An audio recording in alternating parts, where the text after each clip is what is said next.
hablar de paz y solemos hablar de construcción de país. Pero para hablar de paz y de construcción de país, tenemos que conocer nuestros orígenes como nación, tenemos que conocer a los pensadores, a los héroes civiles que ha tenido nuestro país en el siglo XIX y en el siglo XX.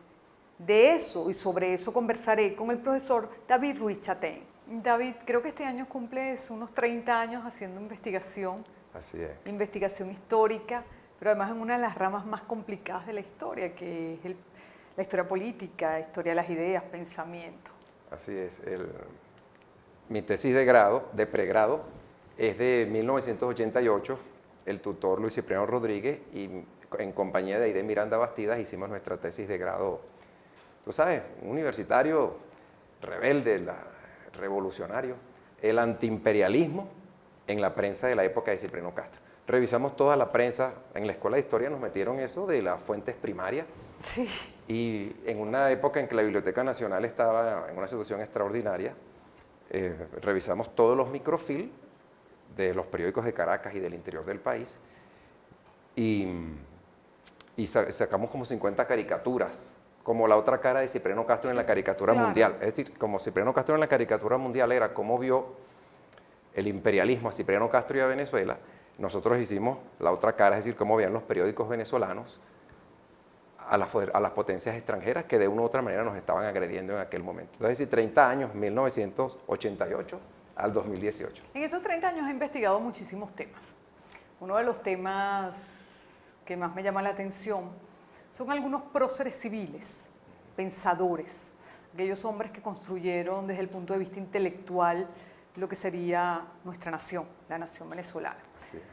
El siglo XIX estuvo plagado, y tú lo sabes mejor que yo, de militarismo, de violencia, de inestabilidad y de transiciones. Pero en ese siglo XIX venezolano nacieron, crecieron y dejaron su huella hombres como Cecilio Acosta. ¿Cómo comprender esas diferencias en el siglo XIX venezolano? Sí, bueno, muy importante porque estábamos ahogados por las efemérides castrenses, ¿verdad? Sí, por eso. Somos un país que después que pasó el periodo, digamos, civil de esa lucha ideológica, organizativa, pasó a una época, a una etapa bélica muy cruenta. Dicen que después de lo que pasó en Haití, el componente de guerra social en una guerra de independencia fue en Venezuela, fue la más grave después de la de Haití. Entonces un componente de violencia muy grande, desapareció buena parte de la clase dirigente, a diferencia de Chile, a diferencia de otros países que 3, 4 batallas comenzó la construcción de la república, ¿no? Aquí fueron 20 años de guerra, nos echamos encima nuestra propia independencia y la de los países vecinos y comenzar un proceso de construcción nacional a partir de 1830 sin personas que pudieran ocupar los cargos de jueces en las aduanas. Y ese vacío lo llenaron los caudillos, el hombre guapo, el hombre macho, el hombre sin preparación, pero con el rudo. El rudo, el guapo. Violento. Ajá. Y bueno, no fue fácil. Y entonces ellos, en cierta forma, se celebraban a sí mismos, porque entonces las efemérides del siglo XIX son las de esos presidentes caudillos, las de esos presidentes dictadores, y en el siglo XX igual, dictadores y militares. Entonces hemos estado encerrados en esa trampa de una presencia predominante del militar, del guerrero. Del gendarme necesario. Del gendarme necesario, y se dejó de lado a las mujeres, a las periodistas, a los artistas, a las maestras. La cultura en general. A la cultura y esos próceres civiles, pues como tú decías, podemos hablar de un Cecilio Acosta, la generación esa de la independencia y del principio de la república, Fermín Toro, Juan Vicente González, ese grupo, Rafael María Baral, Codazzi, es decir, geógrafos, maestros, profesores, intelectuales, bueno, de la independencia, un Manuel Palacio Fajardo, Juan Germán Rocio, es decir, los que hacen la revolución espiritual, los libertadores de la conciencia, a eso los hemos marginado, aunque los hemos ido rescatando en los últimos tiempos. Estamos echando mano de nuestras rocas y nuestras bases sólidas, que fue la intelectualidad que construyó las bases de la nación de hoy. Pero esos hombres vivieron entre violencia, esos hombres vivieron en una sociedad que y ellos trataron de convertirla en nación. Eso no debió ser fácil. nada fácil. ¿Cómo se vive? ¿Cómo fue la vida de ellos? El caso de Cecilio Acosta, ¿no? Ajá. Se está cumpliendo el 1 de febrero de 2018, 200 años de su nacimiento, el 2 de febrero de 1818. Nace en plena época de Guerra de Independencia, 1818, muere en 1881, la dictadura de Guzmán Blanco, es decir, que un intelectual, que un hombre de 5 idiomas, que un humanista, teólogo, internacionalista, agrimensor, especialista en matemática, un hombre que es todas esas cosas, que se preparó para servirle a su país, casi no ocupó cargos públicos, porque en verdad era un hombre muy retraído, muy calladito, muy enfermo, muy delicado de salud, y bueno, le tocó a veces con la pluma. Un constructor de la civilidad. Un reformador. Exacto. Ese reformador, pues con la pluma, pues era temible, era temible. Don Cecilio Acosta se la cantó a más de uno, digamos, los que eran partidarios de las revoluciones violentas, los que eran partidarios de los dictadores, nunca les tuvo miedo a decirle cosas muy duras, muy severas a ellos. En el siglo XIX coexistieron gran cantidad de hombres y mujeres que desde lo civil y desde la intelectualidad, bien fuese en el seminario, en la universidad, en los claustros, en un sinfín de sitios dedicados a la cultura y a las labores propias de la educación, intentaron levantar un país que siempre fue militar y que siempre fue duro y que siempre fue muy violento. Así es. ¿Cómo lograron hacer eso y construir las bases de lo que somos hoy?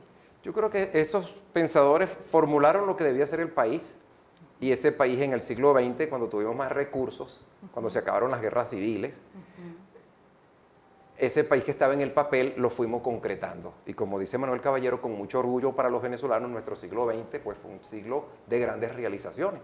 Mientras el mundo estaba en guerra, nosotros 100 años de paz. Desde 1902, 1903 no tuvimos más guerras civiles. Él decía que nuestro mayor logro del siglo XX fue la paz. Así es. En junio de 1903 hubo la última guerra civil. Él decía que nuestro Día de la Paz se debía celebrar en junio, en los meses de junio. 3 de junio junio de 1903 debíamos celebrar nuestro Día de Paz. Y en el siglo XX se integró el territorio, y en el siglo XX vinieron las inversiones extranjeras, el país se transformó.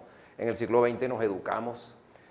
En el siglo XX construimos la democracia, que teníamos 200 años, como dice Carrera Damas, esa larga marcha para construir la democracia desde 1810. Construimos la democracia, construimos que los gobiernos se suceden sin que haya guerras civiles, que los venezolanos se formaron en las mejores universidades del mundo, gracias al Plan de Becas Gran Mariscal de Ayacucho. Ese país que construimos en el siglo XX, que superó las enfermedades, la pobreza y el atraso, la ignorancia. Ese país que en el siglo XX avanzó tanto, ellos lo esbozaron, ellos lo dejaron en el papel. ¿Estamos esbozando ahora el país que queremos? Hay que esbozarlo, hay que construirlo, hay que perfilar. Decía Ular Pietri que nosotros teníamos unos espíritus mayores. Entre esos espíritus mayores está Simón Bolívar, Simón Rodríguez, Francisco de Miranda, Cecilio Acosta, y él decía, ¿qué es lo que querían esos espíritus mayores? Poner a Venezuela a tono con el mundo, así que no estuviéramos atrasados. Hay una frase de Cecilio Acosta, que él se la dirige a Ildefonso Riera Guinagalde, que él dice, yo quiero un país organizado, una nación digna y una patria que no avergüence. Seguimos queriendo lo mismo. Dice, exacto, una patria que no nos avergüence, como está funcionando. Entonces, don Cecilio Acosta fue de los que, digamos, sin viajar, no viajó, nunca egresó del país, nunca viajó, pero estaba al día y hacía una página internacional en los periódicos sobre la realidad europea y del mundo atlántico, sobre todo, que era nuestro mundo más importante, digámoslo así. Él muestra cómo están esos países y dice de esos países que quiere para Venezuela: la industrialización, la alfabetización, que los gobiernos se sucedan sin guerras, sin masacres, que en vez de estarnos matando, optáramos por la vida. Él era un gran pacifista. Otra de las características de Cecilio Acosta es que es un gran pacifista. Él decía, no busquemos la muerte, optemos por la vida, optemos por el trabajo, optemos por la propiedad, optemos por el trabajo duro. Corona tejida para todo mérito. Él hablaba muy floreada. Sí, claro, muchos dicen que su prosa era una de las más hermosas de Hispanoamérica, dice Rufino Blanco Fombona. Para muchos el gran pensador del siglo XIX venezolano, ¿no? Así es. No llegó a tener una obra orgánica, Su obra estaba dispersa en los periódicos, quizás su pobreza, ocupó pocos cargos públicos, como no adulaba, a él le tocó estar en el cementerio de los vivos. En la época de Guzmán Blanco había dos tipos de intelectuales, los que estaban en el cementerio de los vivos, que es que no conseguían trabajo, no les daban, nadie los saludaba por la calle, y la adoración perpetua. Los aduladores a Guzmán, los que estaban en la adoración perpetua, esos tenían cargos, cónsules, embajadas, Pero yo creo que eso es inherente a todas las épocas. En cada época hay sus adoradores perpetuos. Y hay los que pasan al cementerio de los vivos. Pero al final las grandes obras quedan, no importa lo que haya sido en vida. Lo que escribes, escrito está. Así es. A mí me decía siempre el cardenal Velasco, hay que escribir, hay que dejar, lo escrito siempre queda. Cecilio Acosta decía, lo que yo escribo perdura. Perduró. Él era muy humilde, pero en una polémica que tuvo con Antonio Leocadio Guzmán, le dijo cosas muy duras a Antonio Leocadio y entonces le dice eso, lo que yo digo perdura. Y perduró, aquí estamos celebrando a Cecilio Acosta. ¿Por qué quise tocar este tema? Porque nos permite hablar de la civilidad, nos permite hablar del pensamiento, nos permite hablar de construcción de una nación, nos permite ver nuestros héroes civiles, no solo los héroes militares, que son los que quedan, los de las grandes gestas, sino que nos permite hablar de otras cosas. Y eso es a lo que tú te has dedicado a estudiar, el pensamiento político y las ideas políticas del venezolano. Y eso es tan importante hoy en día como cualquier otra cosa, porque solo solemos hablar de nuestra historia militar, de las grandes batallas, del gendarme necesario, y yo creo que hay que echar mano de todo el civilismo y de nuestros grandes héroes civiles para saber cómo se conformó la nación venezolana. Sí, él decía frases que parecen hechas para el presente. Él decía, la república no puede depender de la sorpresa de un cuartel. Es decir, la república para salvarse o para vivir, para existir, no debe depender de lo que pase en un cuartel. Y entonces, parecen palabras de nuestro tiempo. Parecen palabras de nuestro tiempo. Él decía, la república, por cierto, bien interesante, hay un trabajo de Carolina Guerrero que habla de la república de los antiguos, la república de los modernos y la república a la manera de Bolívar, pero también hay una república a la manera de Cecilio Acosta. Brevemente, la república de los antiguos, la gente se dedicaba por completo a la vida de la ciudad, se entregaba a la vida pública. Esa era la forma de ejercer la república en la antigüedad. Los modernos, el Estado protege a los emprendedores. La libertad de los modernos es que el Estado le protege su propiedad y su seguridad a los individuos y estos están dedicados a prosperar. Esa es la libertad de los modernos. Y Bolívar, la libertad era la siguiente, como estábamos tan atrasados, como había tanta ignorancia, como habíamos dependido de España 300 años y él encontraba pues que había grandes dificultades para adaptar las instituciones republicanas de Inglaterra o de Estados Unidos a Venezuela. Él decía, vamos a establecer la república, pero casi que sin garantías y sin libertades, en términos muy duros. Eran las condiciones en que se debía establecer la república. Era el hombre virtuoso, que era él, que íbamos a establecer la república y poco a poco íbamos a llenarla de contenido, de libertad y de garantías. Cecilio Acosta dice que no. La república se aprende haciéndola. Entonces tenemos que el sufragio libre, respetar el sufragio, si no nos gusta un gobierno, respetar al gobierno. Ese es el gobierno que Dios nos dio. Él era muy cristiano. Ese es el gobierno que Dios nos dio y si queremos removerlo, acudamos a lo que nos da la Constitución para removerlo. El debate público, el valor cívico. Y entonces las prácticas republicanas se vuelven costumbres, las costumbres se vuelven leyes e instituciones y así es que va a surgir la república. Es decir, la única manera de aprender la república es ejercitando la libertad y respetando las garantías.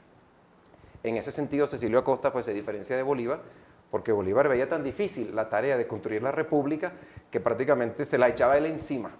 Tenía que tener el país confianza en él, que él iba a construir la república y poco a poco se llenaría de contenidos de libertad y de garantías.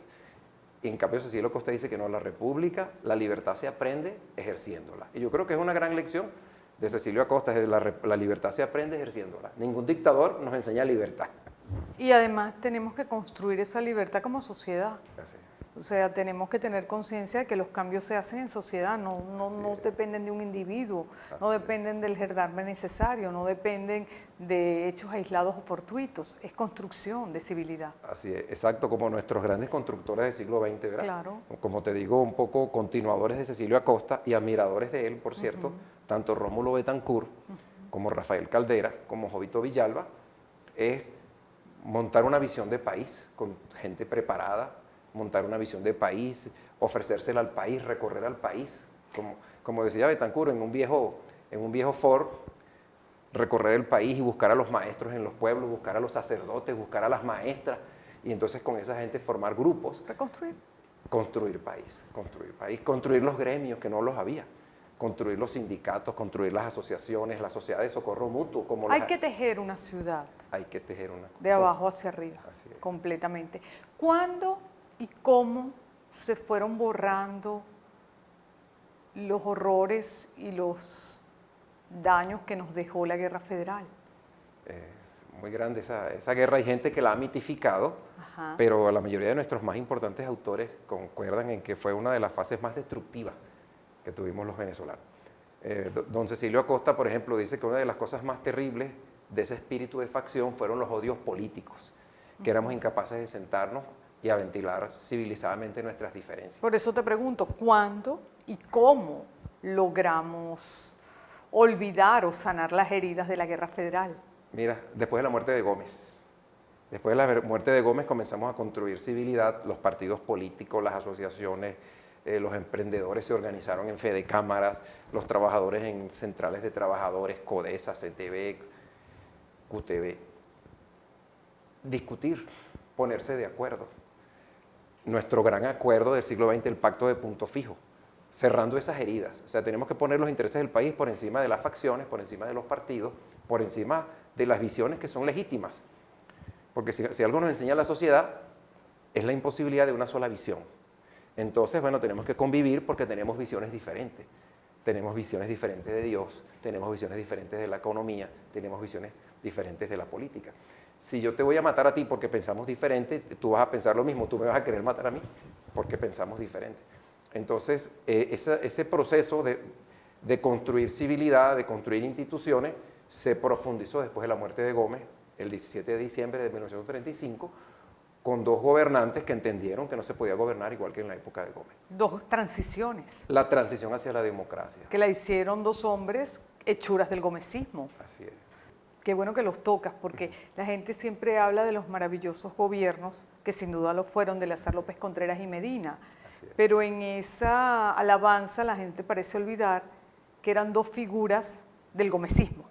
Hombres hechos por Gómez, hombres que sirvieron a Gómez y hombres que persiguieron a la generación del 28. No eran unos santos. Así es. Sí, exacto, era el gomecismo. Ese sistema se cierra en el 45. Claro. El 18 de octubre del 45 se da un golpe de Estado y se establece el sufragio universal, directo y secreto. Estos señores eran escogidos a dedo. A dedo, prácticamente. López y Medina. Pero sin embargo, en la parte positiva, bien bueno decirlo.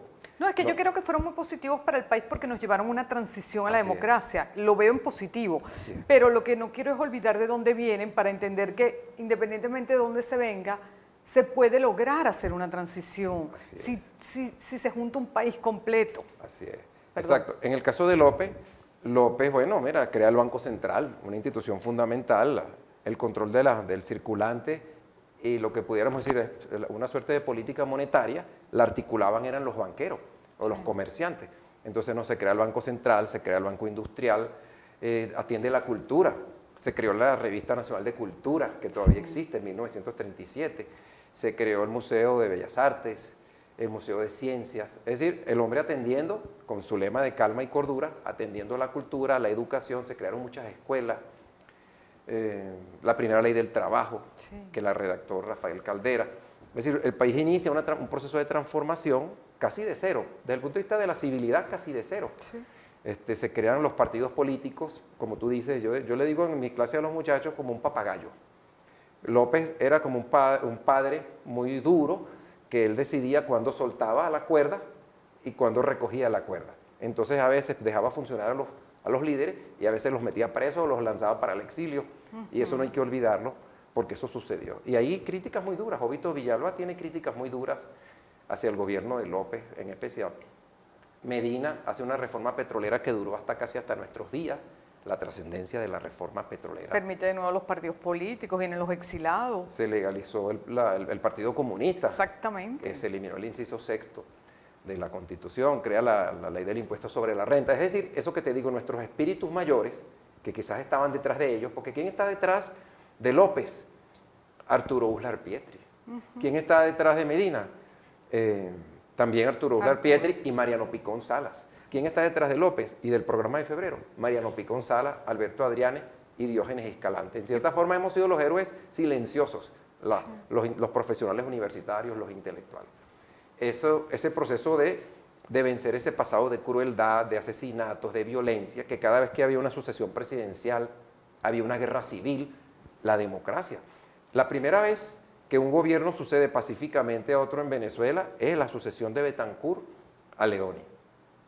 Y la segunda sucesión importante, que fue de un partido de gobierno al principal partido opositor, fue durante el gobierno de Caldera. Por primera vez en toda nuestra historia hicimos eso en el siglo XX. De Betancur a Leoni y después de Leoni Siempre a hemos Caldera. sabido encontrar los caminos de paz. Así es. Debemos volver a ese cauce y a la civilidad. Cecilio Acosta, bueno, será porque es el año de Cecilio Acosta. Cecilio Acosta decía, sin paz no hay educación, sin paz no hay inversiones extranjeras, sin paz no hay emprendimiento, sin paz no hay prosperidad. Él decía, tenemos que construir la paz. La base fundamental de la república es construir la paz, el sosiego, la concordia. Muy bonita la palabra porque concordia significa unión de corazones. Sí. Él se empeñaba en la concordia, en la paz. En este momento país, lo que tenemos es que unir todas las mentes para la reconstrucción de todas las áreas de un país. Así es. ¿Cómo hacemos eso? Bueno, tiene que venir un nuevo entendimiento, no quizás con las características del pacto de punto fijo, pero tiene que haber una especie de acuerdo entre las principales fuerzas del país, incluir a más fuerzas quizás que en el año 58, que eran principalmente los partidos, pero sin embargo los empresarios, las universidades, la iglesia, todos los sectores que han luchado, tanto las mujeres. Este proceso de marchas... Se ha intentado, pero parece ser que los partidos no pierden el corporativismo, por decirlo de alguna manera, y pese a los intentos que han sido válidos, no logran terminar de comprender el momento país y que la inclusión es absolutamente necesaria para levantar el país desde donde está. Así es. Les cuesta entenderlo. Acuérdate que a la muerte de Gómez, quien crea la sociedad civil son los partidos. Los partidos se construyen y la sociedad civil se construye desde los partidos. Y entonces quizás les cuesta desprenderse de tantos espacios de poder. Pero definitivamente hay que cambiar, por ejemplo, con la educación. Hay que retomar políticas educativas donde se hagan concursos de oposición, donde el sueldo del docente sea decente para que no quede vacío el pedagógico de Caracas. Y las universidades. Las universidades. Salud, alimentación, educación tienen que ser las prioridades. Si quieres formar unos niños que conformarán una clase media pujante y empujará al país. Como la hubo, como hemos sido muchos de nosotros.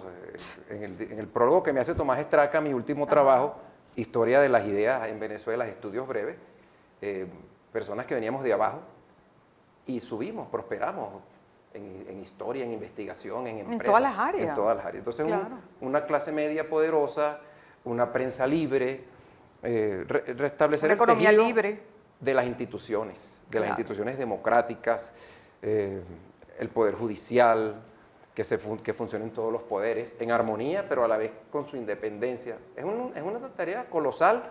Y de años. Y de años, pero tenemos los recursos. El único país petrolero quebrado del mundo. Eso es impresionante lo que ha sucedido en nuestra patria.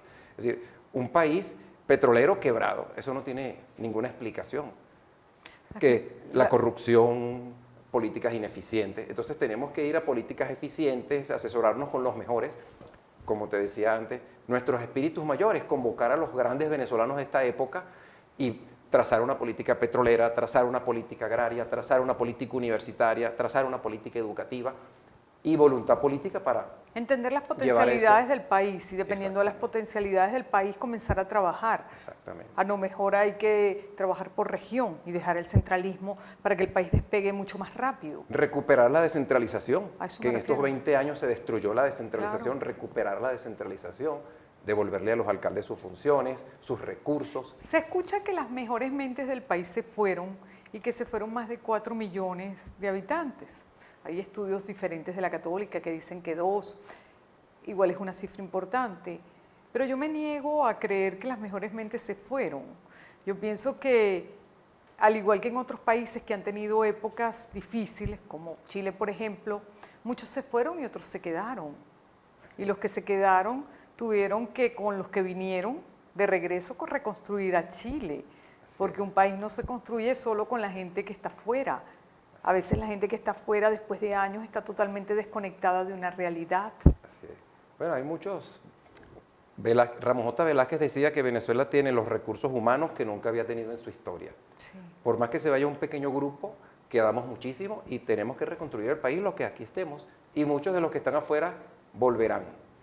Muchos de los que están afuera volverán cuando Venezuela vuelva a ser el país de promisión que fue para los venezolanos y para millones de extranjeros. Un país de prosperidad, un país de realización. ¿Por qué muchos asumen o asumimos ponernos el país en los hombros y otros simplemente se van con mucha ligereza? Otros con no tanta ligereza, no quiero decir eso, a algunos les cuesta irse. Pero, ¿cómo explicas que los jóvenes de alguna manera no sientan que tienen que luchar por su país, por su tierra, por su espacio, por la reconstrucción? Ahí hay un trabajo que hay que hacer. Cuando los alemanes, los nazis fueron derrotados en Alemania, se establecieron muchas fundaciones para divulgar la democracia, los valores democráticos en Alemania. Bueno, aquí tenemos que hacer fundaciones para, como este espacio, como es Vale TV. No tenemos arraigo por lo que no conocemos. Tenemos que conocer el país, amar al país, su literatura, sus artistas, recorrerlo. Hemos fallado en Para eso. que tengamos, puede haber habido algo de falla, tenemos para ¿En tener la educación arraigo. y en la familia? Así es, arraigo, tenemos que tener arraigo, amar lo que tenemos, que es extraordinario, no dejarnos arrebatar, no dejarnos arrebatar nuestro país, luchar por nuestro país, que lo hemos hecho. Pero tenemos que hacerlo un poco más. Así es, así cada quien en su área. Yo te Su decía, espacio. muchas gracias por esta invitación, que yo estoy cumpliendo 30 años en la investigación histórica y aquí traía pues un poco... Algunos de tus libros, algunas ¿cuántos de- llevas? Son 12 libros que llevamos. Caramba. Y el último virtual, por Sí. falta de papel y tinta y materiales tipográficos, ahora en el área virtual. La escasez ha ayudado a algo positivo, Claro, la creatividad. a la creatividad y a la modernización. Así es. Es decir, nosotros vamos a dar un salto cuántico al siglo XXII sin darnos cuenta Así es. por la necesidad de tantas cosas. Eso es positivo. Así es. Sí, la palabra, creo que en japonés y en otros idiomas, la misma palabra que da para crisis, da para construcción y da para esperanza. Claro. Entonces, bueno, depende cómo lo asumamos un pueblo. Si como crisis, como catástrofe, como hecatombe final o como un nuevo camino, Como un renacer. un renacer. Bueno, gracias David. Hemos tenido una magnífica conversación que la verdad es que hubiese querido seguir como 2 horas más porque sí, te caracterizas además porque puedes hablar de nuestra historia de una manera muy sencilla y trayéndola siempre al presente. Y eso es muy importante porque nos permite reflexionar, nos permite acercar la historia un poco más a nuestra vida y nos hace también entender que siempre hemos tenido momentos oscuros en la historia de Venezuela, pero siempre ha salido la luz de nuevo. Así es. Y que quizás, y sin duda se le deba a los constructores civiles, a los intelectuales, Así es. a los profesores, a la gente que está pensando y escribiendo el país de manera callada. Así es. Vamos al pasado, lo dice Pico González, vamos al pasado con interrogantes sobre el presente y para construir el porvenir. Concepto de historia, como buen historiador.